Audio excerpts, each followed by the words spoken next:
Hi, I'm Peeter. I'm going to tell you about Oblivious permutations and the speeds secure multi-party computation protocol set.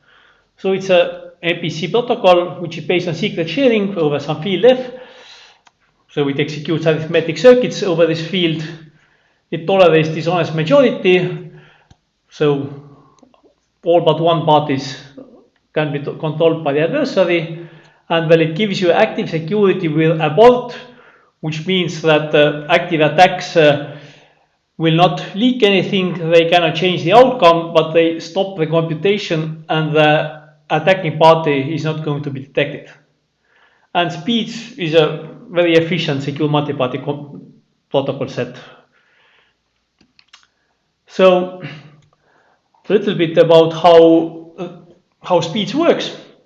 Well, each party is going to generate a private value alpha I at the beginning. We denote alpha as the sum of these values. We call it the MAC key. And when you have a value V, then its private representation is going to consist of the following components. Basically, each party is going to hold two elements of F in order to represent this V. And well, as we said, it is additive secret sharing. So these shares, they sum up to V. And also these second set of shares, they sum up to alpha times V. So when you represent it like this additively, then of course linear operations can be done locally. Then this sharing can be opened either to all parties or to a single party, and during this opening any inconsistencies are detected. So this is where you detect active attacks. And in order to do multiplication, you use multiplication triples. So when you have multiplication triples, then the multiplication only requires openings and linear operations. These multiplication triples are generated during the offline phase of the protocol, which takes part before the actual computation happens and before we even have inputs for the computation. And these multiplication triples are generated using some more heavyweight cryptography. So why do we care about Oblivious permutations? So suppose there is some computation, it takes in a vector of values, and there is the point of the computation is that some of the values are going to be opened. So the computation decides which values are going to be opened. And let's say that this computation actually gives us a vector of booleans, and the point is that each boolean indicates whether a value should be opened. But a problem here is that this reveals in which locations the values were that are going to be opened, and perhaps this is a leak that we do not want to allow. So in this case, one should actually generate a random private permutation and we'll apply this private permutation to both the vector of booleans and vector of values, and then you open this permuted vector of booleans and then you get the values from the permuted vector as well. There are more uses for these oblivious permutations. In particular, you get more efficient sorting algorithms out of it. So if you want to do sorting with oblivious data access patterns, so the data access patterns which do not depend on the actual values, then you have to use sorting networks. But well, quicksort is much more efficient than sorting networks. Also with sorting and oblivious permutations, you are going to get even more necessary subroutines for bigger applications like Oblivious random access memory, and you can build all kinds of applications on top of it, like privacy preserving process mining. So what oblivious permutations do we have? I mean, for passive security MPC, we have a construction which is linear in the number of elements that we want to permute. Well, okay, it is exponential in the size of it is exponential in the number of parties that we have, but if the number of parties is just a few, then it doesn't matter. For active security, I mean, the situation is not so good. So there are protocols which have superlinear complexity, or there are protocols which use heavyweight cryptography, or there are just protocols which are also pretty heavy and also not fit for speeds. So let us now present our construction. So we have so consider the following functionality: permute and share. So this is functionality for two parties, P1 and P2. One of them has a permutation pi of m elements. And when they invoke this permute and share, then the second part is going to get a random vector x of the same length m. And additionally, the both parties are going to get a random sharing of permuted x. So y and z are also vectors of length m. If you add them together, you get the vector x which has been permuted using pi. So this so we are going to use this functionality. The security properties that we require here, okay, it has to be private. It has to be private even if one of the parties is malicious. That means all this pi and x, y, z are not going to be learned by the other party. If one of the parties is malicious, then it no longer has to be correct. So there exist protocols which have been proposed for exactly this functionality, and we are not going to discuss these protocols in this talk any further. So now let's say we have our n parties, and one of them has a permutation which is private to him, and all other parties now they have, and well, all other parties, this kth party as well, they have an additive secret sharing of a vector v, okay, together with these control values as well. They want to apply pi to this vector v, well, so that the security properties remain. What they're going to do, well, actually already before they start, they are going to invoke, so pk and each pi are going to invoke two instances of this permute and share, and pk is going to put the same pi into both of them. So you think that this pi has already been statically known to pk, so it's something like a random permutation. And okay, and this is what they return. So this red permute and share returns these red values, and green permute and share returns this blue permute and share returns these blue values. And then pi is going to send these